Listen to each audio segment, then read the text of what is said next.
नमस्कार students. Indian polity में हमने स्टार्ट किया हुआ है कि हम भारत के संविधान के सारे भाग विद उसके आर्टिकल्स कंप्लीट करेंगे। मैंने आपको भाग 1 से स्टार्ट करवा दिया था, उससे पहले प्रियम्बल भी मिला आपको, अनुसूचियों में मिली, भाग मैंने याद करवाया आपको, और उसके बाद हमने संविधान को पूरा पढ़ना है हमने, और उसके विद आर्टिकल्स डिटेल में करेंगे। भाग 1 में 1 से लेकर 4 तक मैंने यूनियन एंड इट्स टेरिटरी वाला सारा टॉपिक आपको क्लियर करवा दिया। भाग 2 में 5 से 11 तक नागरिकता करवाया।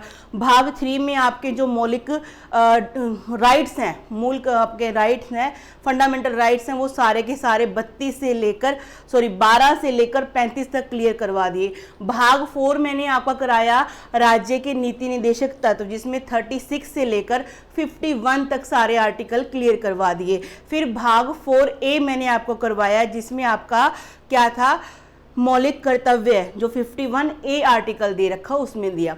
फिर भाग 5वां हमारा चल रहा है। भाग 5वां हमारा डिटेल में चलेगा, क्योंकि इसमें 52 से लेकर 151 तक के, 52 से लेकर 151 तक के आर्टिकल हैं। भाग 5 में 52 से लेकर 151 तक हैं। ठीक है जी। इसमें हमने क्या करना है, इसमें आपका प्रेसिडेंट भी है, वाइस प्रेसिडेंट भी है, उसमें आपका पीएम के बारे में भी है। ठीक है जी। फिर आपका एजी के बारे में है, जो आज का हमारा लेक्चर है। ठीक है जी, ये पढ़ना है हमने। एजी का आर्टिकल 76 है, और ये पूरा डिटेल में मैं आपको आज करवाऊंगी। फिर आपकी आ गई पार्लियामेंट, फिर लोकसभा, राज्यसभा, सुप्रीम कोर्ट, फिर आपके कैग आ गया। इस तरह से यूनियन गवर्नमेंट के सारे आर्टिकल विद डिटेल मैं आपको करवाने वाली हूँ। तो आज का जो हमारा लेक्चर है वो भाग 5 का अनुच्छेद 76, जिसमें भारत के महान्यायवादी दिए हुए हैं, ये हमने करना है। शुरू करते हैं।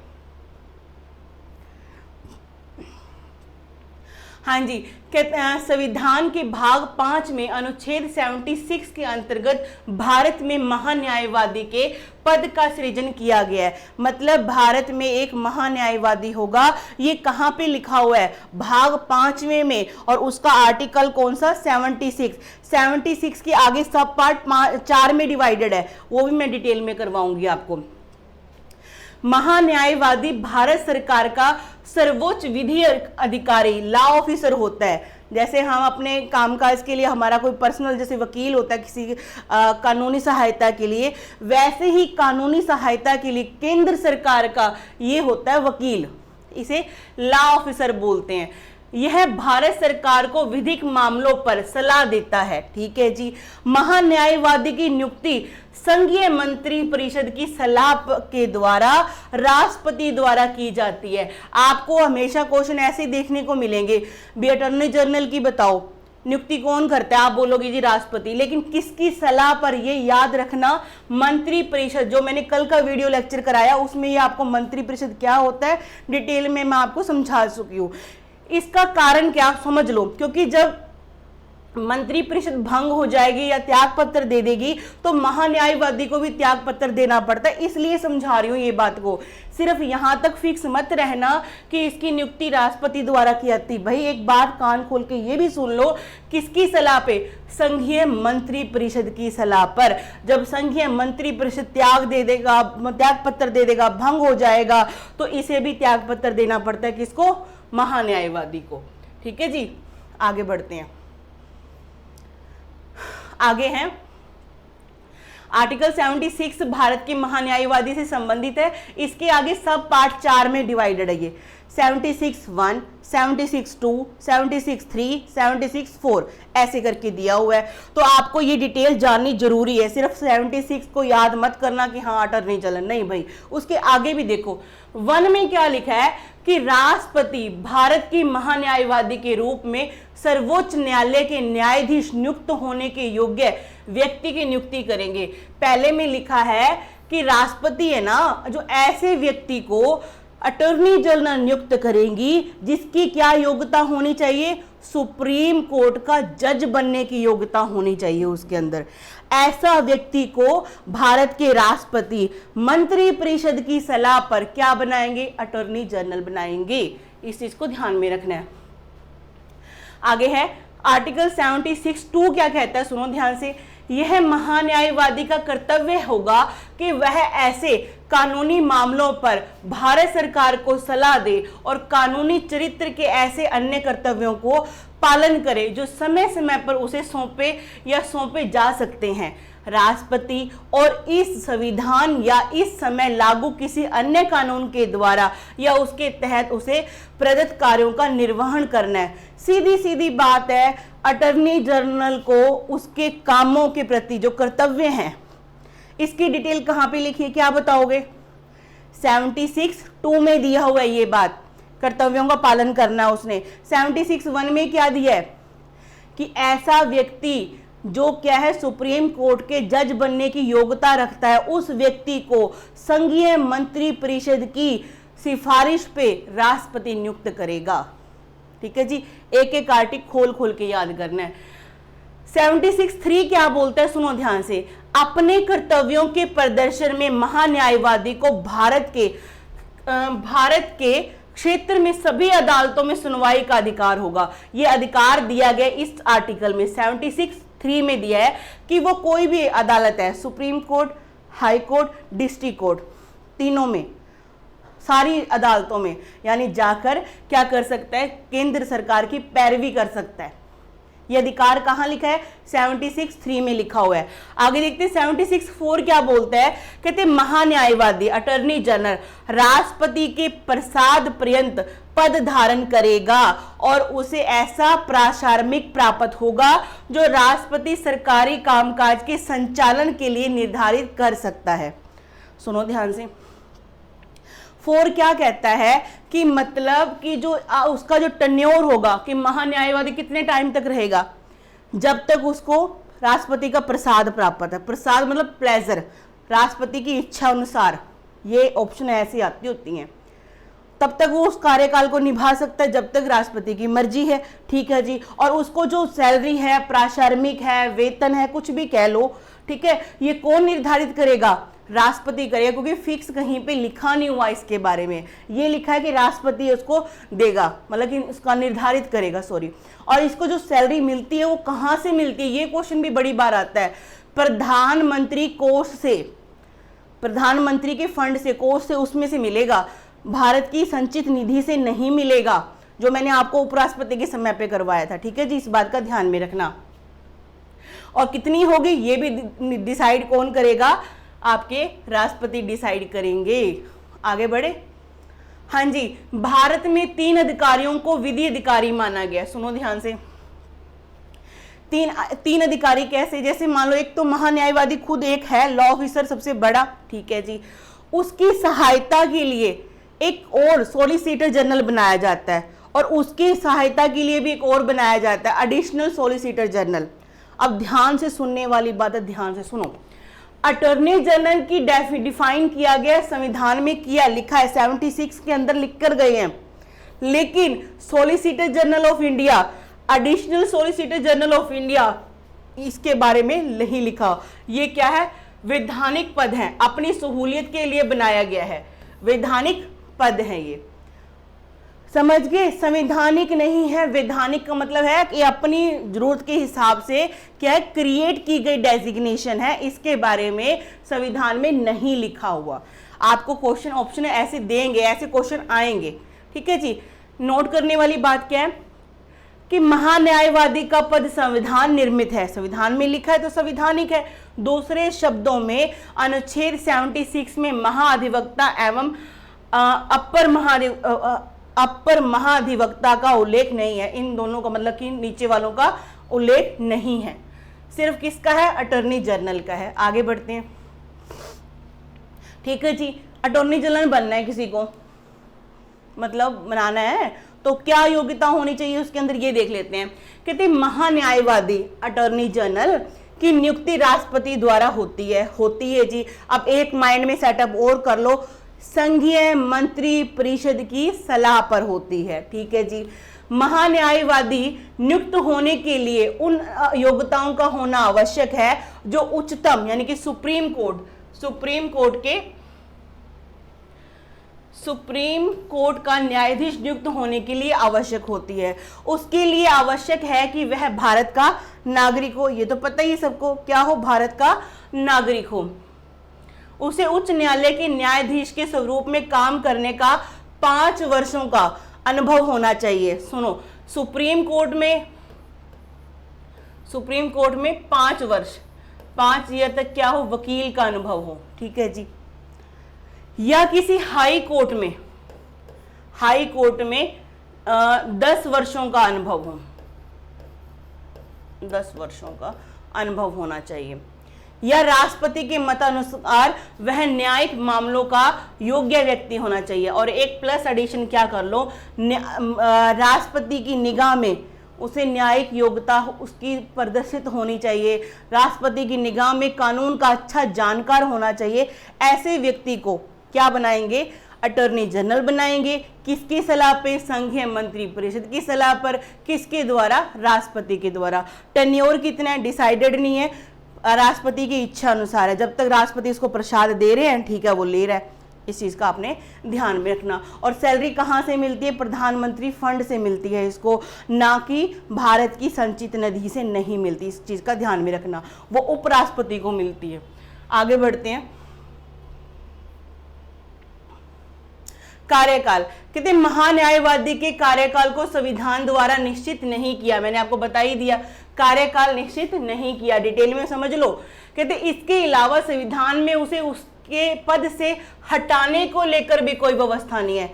अब लिख कर ही नहीं गए, मैं हटाना कैसे, मान लो उसको हटाना पड़े तो कैसे हटाए, ये लिख कर नहीं गए।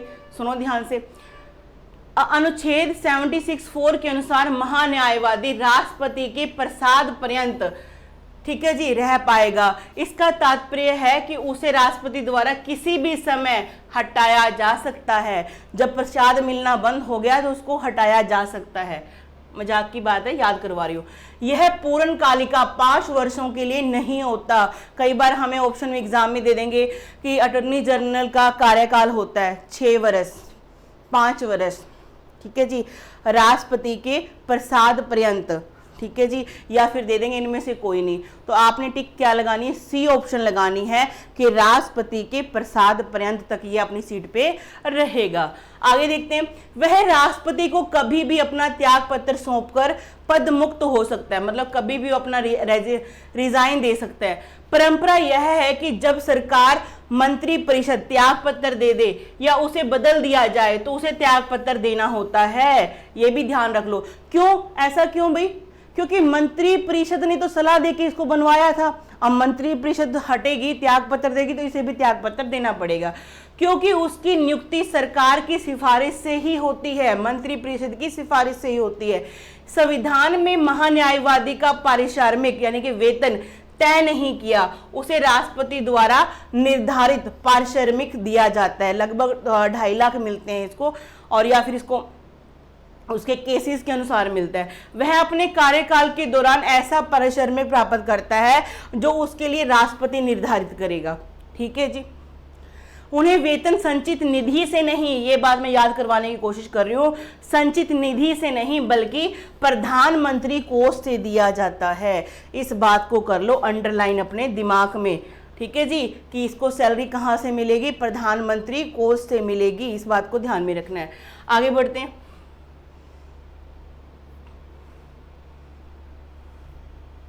हाँ जी, महान्यायवादी की शक्तियां, पावर्स क्या है इसके पास, ये सुन लेते हैं ध्यान से। कहती है अनुच्छेद 76(3) के अनुसार महान्यायवादी को अपने कर्तव्य के पालन के लिए भारत के राज्य क्षेत्र में स्थित सभी न्यायालयों में सुनवाई का अधिकार होगा। 73 में पढ़ाई था हमने, सुनवाई का अधिकार दे रखा है। 76 कौन सा पार्ट, 3 पार्ट में। अनुच्छेद 88 में कहा गया है, ठीक है जी, एडिशनल याद कर लो कि महान्यायवादी को संसद के किसी भी सदन, चाहे लोकसभा है चाहे राज्यसभा, ठीक है जी, संसद का कोई भी सदन, चाहे लोकसभा है चाहे राज्यसभा, और या फिर दोनों की ज्वाइंट मीटिंग होती है, जब दोनों सदनों की संयुक्त बैठक ज्वाइंट मीटिंग हो, तथा संसद के किसी भी समिति जिसका वह सदस्य है कि कार्यवाहियों में भाग लेने तथा बोलने का अधिकार भी है। किस आर्टिकल के तहत, 88 के तहत। अब यहाँ पे ये गड़बड़ मत कर देना कि ज्वाइंट सीटिंग बुलाई जाती है 108 के तहत, वो अलग बात है। राज्यसभा और लोकसभा की जो ज्वाइंट सीटिंग है वो किस आर्टिकल के तहत बुलाई जाती है? 108 के तहत है। कौन बुलाता है? राष्ट्रपति बुलाता है। अध्यक्षता कौन करता है? लोकसभा का स्पीकर ही करता है। ये अलग है। 88 में क्या कहा गया है कि जो महान्यायवादी है संसद के किसी भी सदन में, चाहे राज्यसभा है चाहे लोकसभा, या दोनों की ज्वाइंट मीटिंग हो रही है, दोनों में क्या कर सकते, तीनों में भाग ले सकता है, या वो किसी भी समिति का अध्यक्ष है तो उस समिति में भी भाग ले सकता है। आपको लोकसभा की समितियां होती है ना, उसमें भी जाके भाग ले सकता है उसका, जिसका वो सदस्य होगा। फिर वहां पे बोल सकता है, मीटिंग अटेंड कर सकता है, लेकिन मत नहीं दे सकता। किसी बात पे अगर वोटिंग हो रही है पक्ष में विपक्ष में, तो वो वोटिंग नहीं करेगा वहां पर। ठीक है जी, इस बात का ध्यान में रखना है। हालांकि उसे संसद के दोनों सदनों में मत देने का अधिकार नहीं है। ये बात को आप कर लो दिमाग में अंडरलाइन। अनुच्छेद 105 का 4th पार्ट क्या कहता है कि महान्यायवादी को अपने कार्यकाल के दौरान संसद सदस्यों को प्राप्त होने वाले उन मुक्तियां, छुट्टियां जो भी हैं, विशेषाधिकार प्राप्त होते हैं। मतलब कि क्या मिलेंगे इसको? संसद की जो एमपी को जितनी पावर है ना, मतलब कि जो इंजॉयमेंट, विशेष अधिकार है, वो सारे इसको मिलेंगे, सारी सुविधाएं इसको मिलेंगी। जो किसको प्राप्त है? एक एमपी को प्राप्त है, मेंबर ऑफ पार्लियामेंट को प्राप्त है। यह संसद का सदस्य नहीं होता, बिल्कुल नहीं होता, किंतु कार्यवाही में भाग लेता है, बिल्कुल लेता है। मतदान नहीं कर सकता, इस बात को ध्यान में रखना कि वो मतदान नहीं करेगा, बल्कि यह राष्ट्रपति के प्रसाद पर्यंत इच्छा अनुसार होता है, जिस कारण यह निजी व्यक्ति का मुकदमा भी लड़ सकता है। ये अपनी प्राइवेट जॉब भी कर सकता है। प्राइवेट जॉब मतलब ये अपना एडिशनल काम, किसी सरकार का तो नुमाइंदा है ही ये, ठीक है जी, लॉ ऑफिसर है ही, लेकिन ये अपना पर्सनल केस भी किसी, मतलब पर्सनल कोई बंदा इसके पास आता है तो ये पर्सनल अपना काम भी अलग से कर सकता है। कहने का मतलब ये है, ठीक है जी, इस चीज को आपने ध्यान में रखना है। हालांकि महान्यायवादी सरकार का पूर्णकालिक वकील नहीं है, पूर्णकाल फिक्स नहीं है, वह एक सरकारी कर्मी की श्रेणी में नहीं आता। इसे सरकारी कर्मी भी नहीं कह सकते हम, ठीक है जी, इसे सरकारी वकील नहीं कह सकते। पता लग गया इस चीज का आपको? क्योंकि ये तो राष्ट्रपति की मर्जी के अनुसार है, जब मर्जी इसको उठा के फेंक भी सकते हैं, इसलिए उसे निजी विधिक कार्यवाही से रोका नहीं जा सकता। इसलिए वो अपना अगर निजी कार्य करता है, कोई केस लड़ता है किसी व्यक्ति का, पैसे कमाता है अलग से, तो कोई दिक्कत नहीं है, क्योंकि ये कौन सा सरकारी जॉब कर रहा है। सरकारी जॉब वालों को होता है अभी अलग से काम नहीं कर सकते वो, है ना। ठीक है जी, इस चीज को ध्यान में रखना है। आगे बढ़ते हैं। हाँ जी, राष्ट्रपति द्वारा महान्यायवादी को सौंपे गए कार्य है कि जो राष्ट्रपति है महान्यायवादी को क्या काम सौंपता है, क्या काम सौंपता है, ये देखना है। केंद्र सरकार पर किसी भी प्रकार के मुकदमों को महान्यायवादी लड़ता है। केंद्र सरकार के जितने भी मुकदमे हैं, कोई राज्य ने केंद्र सरकार के ऊपर, किसी व्यक्ति ने केंद्र सरकार के ऊपर, पर्सन, तो कोई भी ऐसा मुकदमा होगा तो कौन लड़ेगा? चाहे इंटरनेशनली हो, मुकदमा कौन लड़ेगा? ये वकील लड़ेगा, अटॉर्नी जनरल।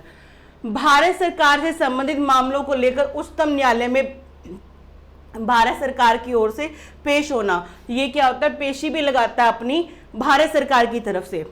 संविधान के अनुच्छेद 143 के अंतर्गत राष्ट्रपति के द्वारा सुप्रीम कोर्ट में भारत सरकार का प्रतिनिधित्व करता है। आप ये बताइए, मैंने आपको करवाया हुआ ये आर्टिकल 143 क्या कहता है कि राष्ट्रपति सुप्रीम कोर्ट से, जो अपना प्रेसिडेंट है, वो क्या कर सकता है? सुप्रीम कोर्ट से परामर्श कर सकता है, एडवाइस ले सकता है, दे भी सकता है एडवाइस। ये क्या है? अधिकार है राष्ट्रपति को, 143 के तहत मिला हुआ है। राष्ट्रपति के द्वारा उच्च न्यायालय में भारत सरकार का क्या करता है? रिप्रेजेंटेशन करता है। सरकार से संबंधित किसी मामले में उच्च न्यायालय में सुनवाई का अधिकार भी इसको है। हाई कोर्ट में भी सुनवाई का इसको क्या है? High court. किसी भी स्टेट की हाई कोर्ट में जाके ये क्या कर सकता है? सुनवाई कर सकता है सरकार की तरफ से। तो ये 4 काम याद रखने हैं आपने। मतलब सीधी सीधी बात है, केंद्र सरकार का ये क्या है? काम करेगा। राष्ट्रपति का ये की तरफ से ये सारे काम करता है केंद्र सरकार। महाधिवक्ता, सॉलिसिटर जनरल, मैंने आपको बताया अभी कि ये क्या है? अटॉर्नी जनरल का सहायक है, उसके काम में सहायता करने वाला बंदा है। तो ये संविधान में तो लिखा नहीं हुआ, बट इसको क्या है, विधायक एक पद बनाया गया है, एक डेजिग्नेशन बनाया गया है। सॉलिसिटर जनरल ऑफ इंडिया, महाधिवक्ता भारत सरकार का दूसरा विधि अधिकारी है। तो पहला कौन सा हो गया, अटॉर्नी जनरल हो गया, जिसका प्रमुख कार्य महान्यायवादी एजी की सहायता करना है। एजी, ओजी, लोजी, सुनोजी, ठीक है जी, एजी की क्या करता है, सहायता करता है। महान्यायवादी का पद संविधान के अनुच्छेद 76 के तहत एक संवैधानिक पद है। वही महाधिवक्ता, सॉलिसिटर को हिंदी में क्या बोलते हैं, महाधिवक्ता, ठीक है जी, पद संवैधानिक न होकर मात्र वैधानिक है, ठीक है जी, स्टैट्यूटरी। इस प्रकार भारत के अपर जो एडिशनल, इसके भी अलग एक और होता है, एडिशनल सॉलिसिटर जनरल की नियुक्ति महाधिवक्ता की सहायता करने के लिए की गई है। यह पद क्या है, वैधानिक है। 3 बंदे हो गए जी, पहला अपना एजी, ठीक है जी, फिर सॉलिसिटर जनरल ऑफ इंडिया, फिर additional solicitor general of India. ये दोनों क्या हैं, वैधानिक पद हैं, इनका संविधान में उल्लेख नहीं है। और ये क्या है, संवैधानिक है, संवैधानिक है। इस चीज को आपने ध्यान में रखना है, ठीक है जी। और ये दोनों किसकी सहायता के लिए हैं, एजी की सहायता के लिए हैं। आगे चलें। हाँ जी, तो ये एक लिस्ट है यहाँ पर। आज तक जितने भी अपने एजी बनते रहे हैं, तो हमेशा एग्जाम में पहला पूछ लेते हैं, करंट पूछ लेते हैं, या कई बार इतना ऐसे डाल देंगे कि इनमें से बताओ भारत का अटॉर्नी जनरल नहीं रहा कोई, कभी पद पे नहीं रहा। तो आपको सारे पता होना चाहिए। 3 ऐसे होंगे जो इसमें से होंगे, और एक ऐसा होगा वो जो नहीं होगा। समझ रहे बात को? या फिर ऐसे देंगे, 4 नाम दे देंगे, उसमें से एक डाल देंगे अटॉर्नी जनरल का, कोई भी, इनमें से कोई भी, और पूछेंगे बताइए इनमें से वो कौन सा व्यक्ति है जो अटॉर्नी जनरल के पद पे रह चुका है। तो क्या करोगे आप, सारे पता होना चाहिए। सबसे पहला याद कर लेते हैं, MC सीतालवाड़। यहाँ पे बच्चे सीतालवाड़ करके इसको याद रखते हैं, और सबसे लंबा कार्यकाल इन्होंने निभाया था। और करंट में हमारे हैं आर वेंकट रमनी, जो करंट है 1 अक्टूबर 2022 से इन्होंने अपना पद संभाला है। इनसे पहले कौन थे, के वेणुगोपाल थे, ठीक है जी, के वेणुगोपाल थे, जो सेकंड लास्ट हैं अभी तक के, वो आपसे ऐसे पूछ लेते हैं। तो भाई इसका कोई तोड़ नहीं है, लिस्ट डाटा मिल जाएगा आपको, सारा का सारा एज इट इज। नाम 1 बार 2 बार बोल के देख लोगे, हो जाएगा याद। और दिमाग में ये रखना पड़ेगा, क्योंकि एग्जाम में ऐसे क्वेश्चन आने लगे, वो टाइम चला गया, पहला कौन सा है जी, अंतिम कौन सा है जी, सीधा सीधा बताओ इनमें से कौन सा रह के गया और कौन सा नहीं रह के गया, ठीक है जी। तो आपने इन चीजों का ध्यान में रखना है। इस तरह के क्वेश्चन अब आने लगे हैं और आएंगे, या सीक्वेंस बिठवाने के लिए बोल देते हैं, ऐसे बोल देंगे एक ये है,